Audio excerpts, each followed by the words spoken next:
Gente interessante, está começando mais um programa. Hoje, dois entrevistadores, Roberto Toledo e Marisa Morim, recebem os seus convidados. Toledo, você recebe quem hoje? Olá, meus amigos, um grande abraço. Abraçamos o Elias, abraçamos a Marisa. Estamos aqui hoje para falar de eleição. É o assunto do momento. Eu trouxe aqui um convidado especial, um advogado especialista nisso, que é o José Antônio Ercolim. Eu vou conversar com ele. Elias, daqui a pouco. E você, Marisa, você recebe quem hoje? Eu estou recebendo a psicóloga Patrícia dos Santos. Nós vamos conversar com ela sobre um tema que está preocupando muito os pais, os familiares e também os psicólogos. É o luto infantil nesse período de pandemia. Então, gente interessante, começa agora.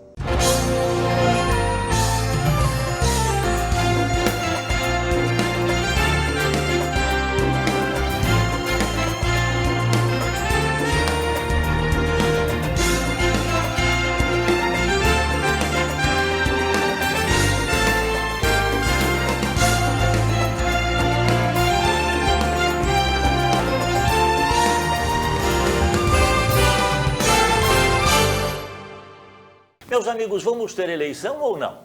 Vamos ter transferência de data ou não? E as regras do jogo, mudaram ou não mudaram? Eu tenho aqui hoje um especialista eleitoral, um advogado que já trabalha há quase 20 anos neste setor, ajudou, participou de muitas eleições com partidos variados, prestando serviço, que é o José Antônio Ercolim, que está comigo aqui. Ercolim, que bom tê-lo aqui. Fazia tempo que a gente não se via, rapaz. Pois é, verdade. É só quando tem eleição, né? Pois é. Prazer é meu, Toledo. Quero agradecer aí o convite para a gente poder discutir sobre esse assunto, ainda mais esse ano, né? Com tanta cheio de novidades, né? Muitas. O Ercolim, eu queria perguntar para você se essa mudança no comportamento das questões dos votos, não há mais coligação. Sim. Né? Quando a gente diz não há mais coligação, não se juntam mais votos de um partido com o outro, mesmo que o prefeito tenha um vice de outro partido, não? Exatamente. Esse ano nós tivemos a novidade esse ano não, né? O ano passado, em 2019, da súmula, da emenda constitucional 97, que acabou com as coligações para as eleições proporcionais, né? No caso desse ano, das eleições para vereador. Então, os partidos ainda podem se coligar numa chapa majoritária, porém, na disputa para vereador, a chapa tem que ser pura, né? O que a gente costuma brincar de chapa puro sangue. Cada partido tem que lançar os seus candidatos sem essa coligação, sem essa mistura com outros partidos. Se eu não estiver errado, nós temos 28 candidatos, 28 ou 26, não lembro bem, e parte desses candidatos necessariamente tem que ser mulher. Exatamente. Isso aí já é uma realidade. Na verdade é o seguinte, o que a lei preconiza são 30% de um gênero e 70% de outro. Como a nossa realidade no Brasil é que a maioria esmagadora, né, dos políticos é formada pelo sexo masculino, então a gente já meio que descamba para esse lado, já tratando disso, 70% homem e 30% mulheres. Nada impede que seja 70% mulheres e 30% homens. Obrigatoriamente você tem que respeitar essa proporção. Campanha, mudou alguma coisa em campanha? Por exemplo, não tem propaganda de rádio, não tem propaganda em televisão, a não ser os horários gratuitos. Pois é, as propagandas ditas partidárias, né, que eram realizadas durante o ano, todo partido tinha ali o seu tempo de TV gratuito, isso aí se extinguiu mesmo, isso aí não existe mais. Agora, esses períodos, na verdade, não é que foi extinto. Hoje em dia você tem essas propagandas com mais, só no formato de inserções, não? Então, são períodos curtos, porque você consegue alcançar segundo a teoria, você consegue alcançar um público maior. Veja, se eu estiver errado, você me corrige.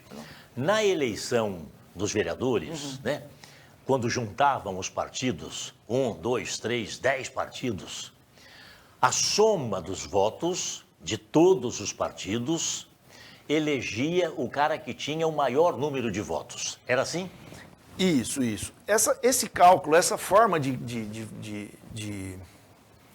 se chegar aos eleitos não mudou. Tanto é que, por isso que ela é conhecida como a eleição proporcional, porque pela proporção dos votos, elegem-se aqueles mais votados. Mas você tem que fazer uma conta de proporcionalidade dentro de cada, hoje em dia dentro de cada partido, antigamente dentro das coligações. Tá. Então você tem o quociente eleitoral, que você pega a quantidade de votos válidos, você calcula pelo número de cadeiras, chega ao quociente partidário, para que você consiga ver quais são os eleitos ali dentro. Tá. Temos algumas novidades nisso aí para esse ano. Explica. O que acontece? Primeiro, você não tem o número, as coligações, o que dificulta, então você diminui cada partido. Antigamente, quando você se coligava, você podia lançar 200% do número de cadeiras. Tá? Então, no Rio Preto nós temos 17 cadeiras, você podia lançar até 34 candidatos por partido ou coligação. Hoje não, hoje são só 150%. Então, 17 mais 9, nós temos 26 candidatos. Isso. Tá? Essa é uma das primeiras alterações. A forma a forma das sobras de cadeira, porque essa conta é bem complicado de se fazer esse cálculo, mas vamos tentar tratar disso de forma mais superficial. Você tem essa conta, você faz a primeira conta, que você tem os eleitos que são os mais votados de cada partido, certo, devido ao quociente partidário. Num segundo momento, você tem o cálculo da sobra, das cadeiras que ficaram nas sobras.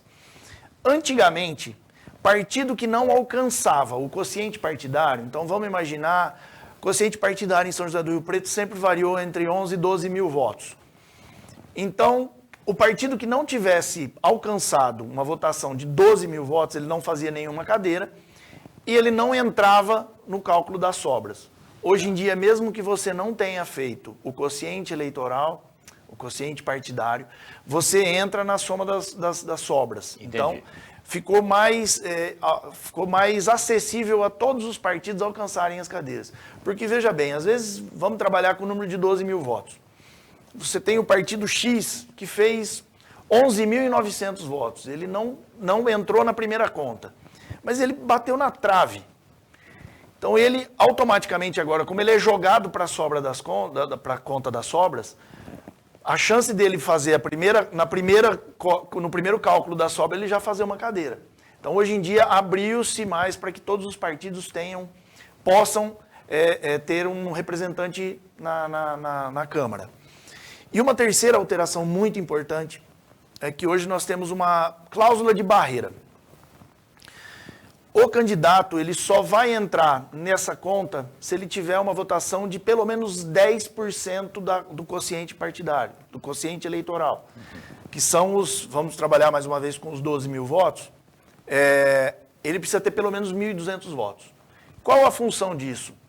Acabar com aquele efeito tiririca, o efeito Enéas, que o partido tinha um puxador de votos, que tinha lá 50 mil votos. Ele sozinho fazia 3 cadeiras. Então você tinha esse candidato puxador de votos, e mais 2 que ele trazia, às vezes com uma votação inexpressiva. Né?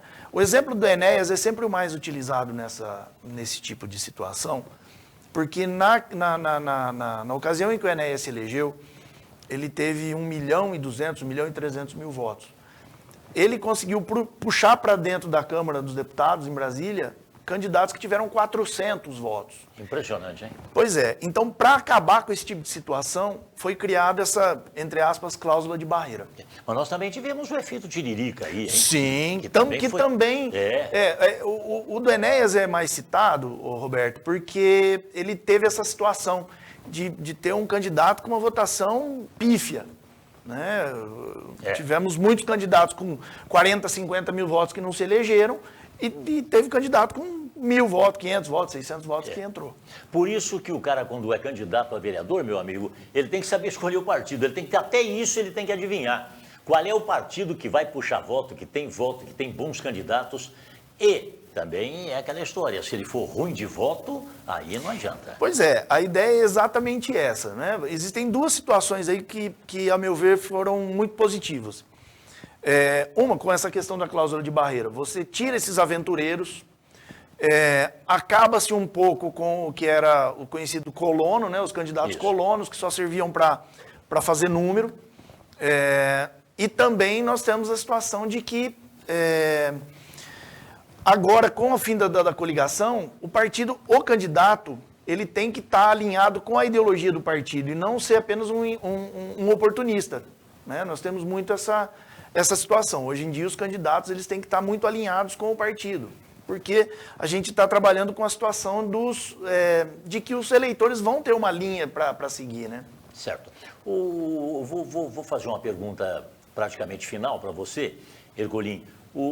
Essa questão da desincompatibilização com o serviço público, Sim. O cara que trabalha no serviço público, o cara que trabalha na prefeitura, mesmo que concursado, se ele for candidato, ele tem que deixar quantos dias, qual é o tempo que ele tem que sair? A desincompatibilização ela é feita com 90 dias antes do pleito.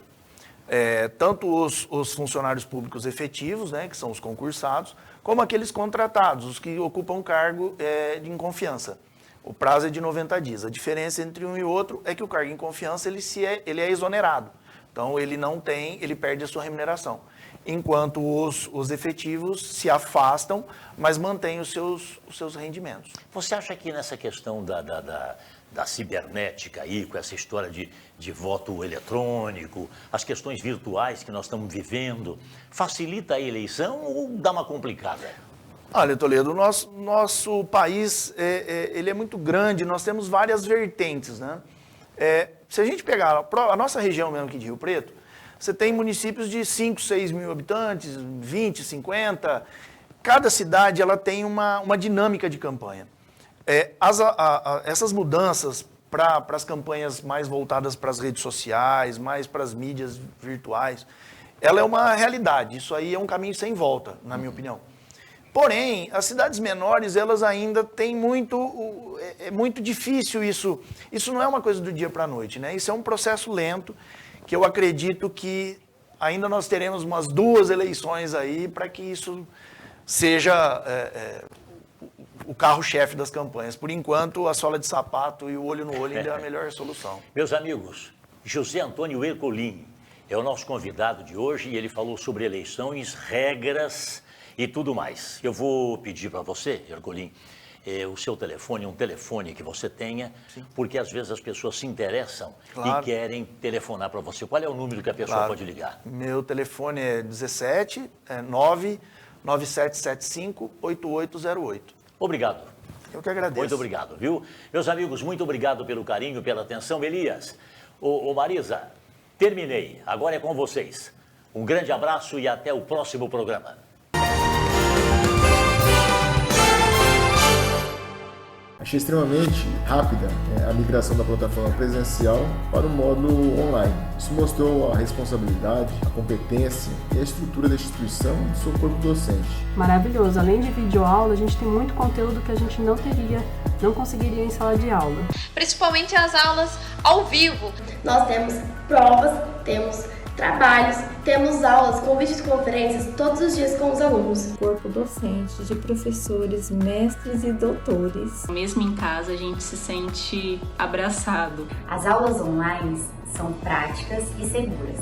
O nosso curso de odonto está entre os 10 melhores do país. Unipós Norte, cada vez melhor, tecnológica e internacional para você.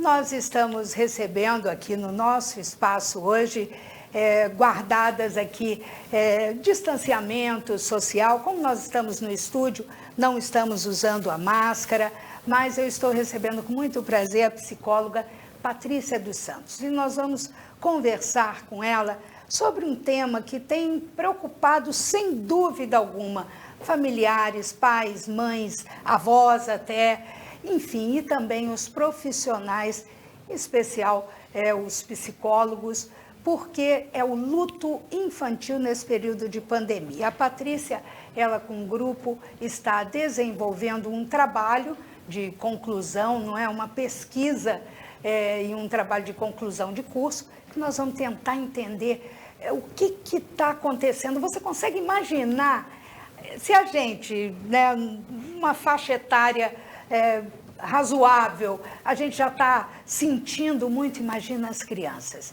É sobre isso que nós vamos conversar. Primeiro, eu quero te agradecer por você participar aqui do nosso programa Gente Interessante. Eu que agradeço o convite e a oportunidade de estar aqui. Patrícia, eu quero começar perguntando que trabalho é esse que você está desenvolvendo, que reunindo aí esse grupo de psicólogos, discutindo esse assunto tão importante? Bom, é um trabalho de conclusão de curso da graduação de psicologia, realizado na Unilago.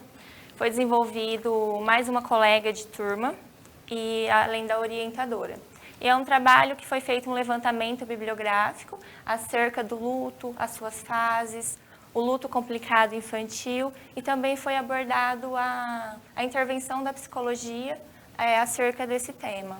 Agora, vocês definiram esse tema agora, durante a pandemia, ou já estavam desenvolvendo essa questão do luto infantil? Esse tema ele já vem sendo discutido há algum tempo por nós. Então, nós resolvemos abordar o luto infantil por ser um assunto que não é muito discutido. As pessoas evitam a falar da morte, principalmente quando se trata de crianças. E após a defesa desse trabalho, surgiu essa reflexão, né, relacionando com a pandemia. Porque, sem dúvida, as crianças estão sofrendo e muitas vezes sofrem caladinhas, quietinhas ali. Vocês já têm algum dado que possa estar demonstrando e falando com a gente aqui sobre isso, sobre esse tema? Bom, essas mortes, né, causadas pela Covid-19, nós podemos considerar como perdas repentinas, sem despedidas, né? Porque a família, e principalmente as crianças, elas não podem acompanhar esse processo de tratamento do seu ente querido doente, esteja ele em isolamento domiciliar ou internado no hospital, não pode ter esse acompanhamento. Então, é o que causa muito sofrimento para as famílias e principalmente no caso quando envolve as crianças. E então, esse processo todo, ele é muito individual, vai depender muito de cada um, né? Só que as reações, elas são diversas e, com certeza, esse fato dessas mortes pela Covid-19, eles são potencial para desenvolver o luto complicado. No caso dos pais, depois eu quero que você explique esse luto complicado, não é? Os pais, eles têm que estar muito atentos, então, não é?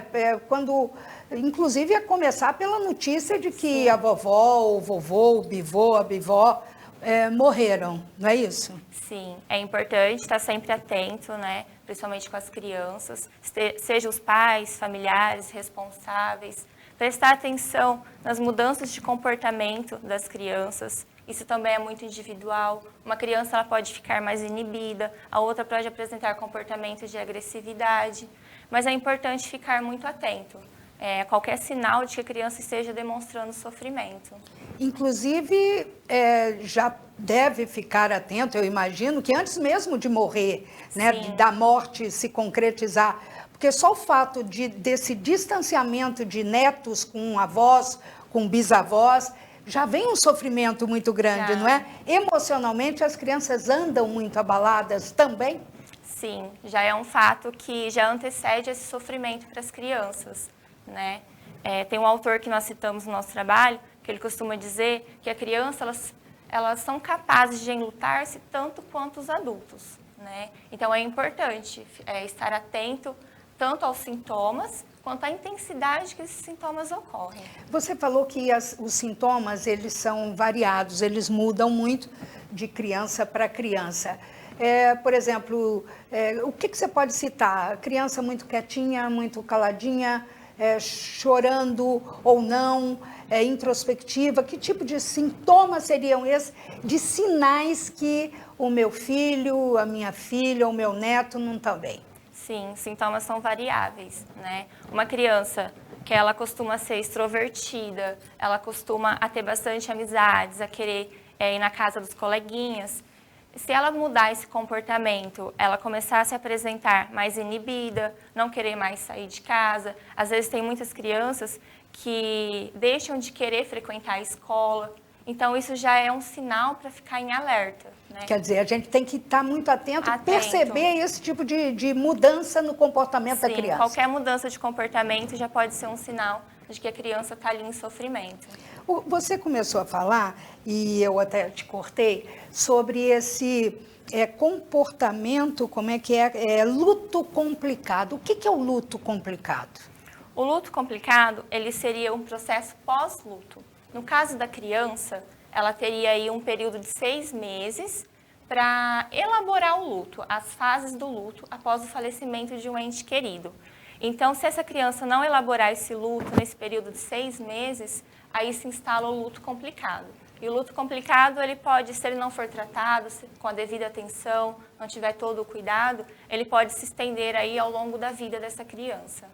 Nossa, que coisa interessante, né? Quer dizer, é mais grave do que a gente imagina. Não é simplesmente perder, porque a gente sabe que um dos grupos de risco é o grupo de idosos, não é? Que com complicadores maiores, infelizmente, muitas pessoas acima de 60, 70, 80 anos estão morrendo durante a pandemia.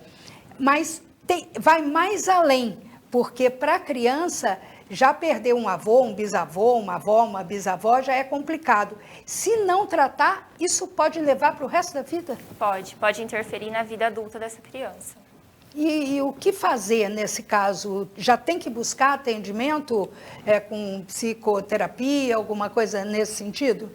Sim, se for notado que a criança ela não elaborou esse luto da maneira como deveria. Elaborar é aceitar. Aceitar, passar por todas as fases do luto, tem 5 fases. Quais são? Seriam elas a negação, que a pessoa, a primeiro momento, ela nega a morte. Que ela não acredita, Isso, ela não acredita que seu ente querido morreu. Depois é a raiva, aí vem a barganha, que a pessoa ela começa a fazer promessas, juramentos, ela fica ali, né, barganhando com Deus a vida desse ente querido.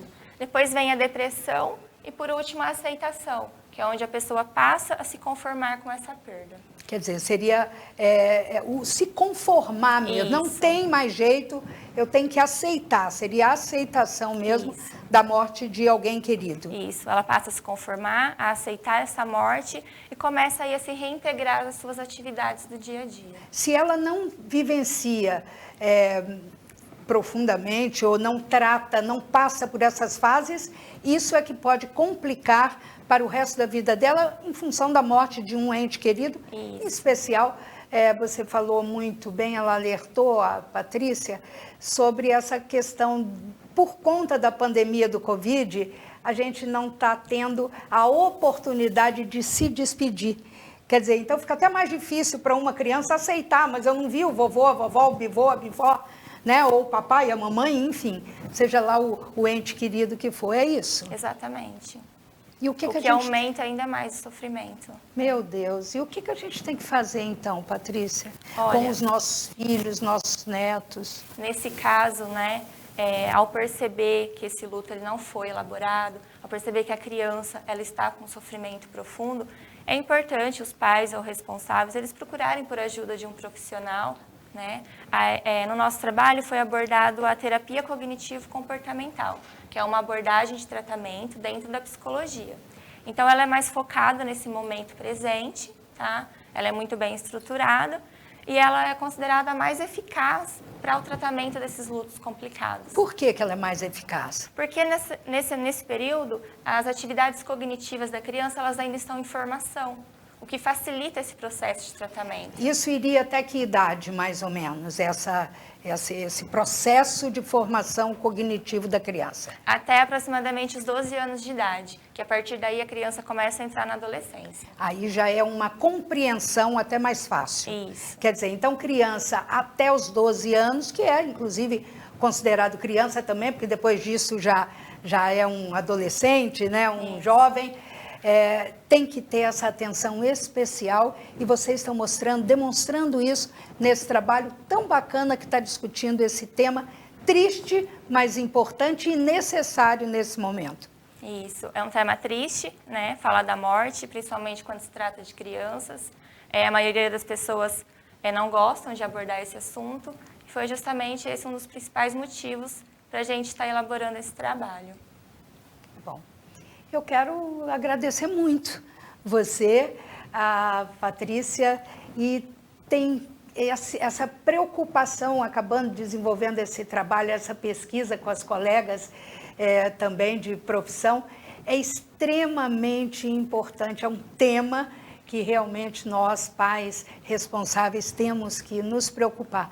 Olha, muito obrigada por você participar do programa Gente Interessante. Imagina, eu que agradeço o convite, a oportunidade, foi um prazer estar aqui. Um recadinho final só para o pai e para a mãe, o que você manda fazer? Prestar atenção? Prestar atenção, qualquer mudança de comportamento aí do seu filho, estar sempre atento, ter uma conversa sempre aberta, segura, dentro do ambiente familiar. É extremamente importante para que a criança se sinta segura. Inclusive na hora de dar notícia. Inclusive na hora de dar notícia. Obrigada, então, Patrícia. Olha, infelizmente, conforme a Patrícia falou, é um tema importante, triste, mas necessário. Eu volto com você, Elias.